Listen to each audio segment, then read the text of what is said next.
Décision déjà annoncée il y a quelque temps par la Banque centrale chinoise, l'utilisation du yuan offshore, échangeable en dehors de la Chine continentale, est depuis le 25 janvier 2016 plus difficile.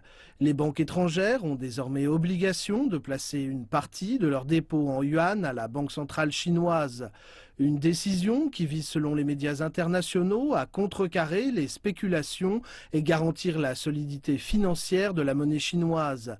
La Banque centrale a admis qu'elle avait pris cette décision face à la pression des spéculateurs pour s'assurer que le taux de change du renminbi reste à un niveau fondamentalement stable. Le yuan chinois a été soumis ces derniers mois et ces dernières semaines à des pressions continues de la part des marchés étrangers, entraînant une flambée des taux offshore complètement déconnectés des réalités financières.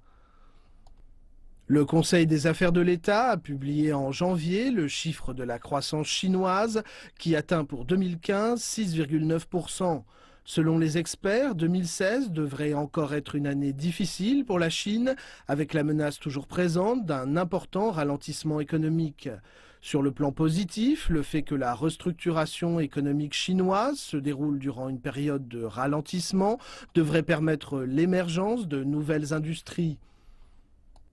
Baromètre de l'économie chinoise, le marché des actions connaît des remous depuis le début de l'année 2016.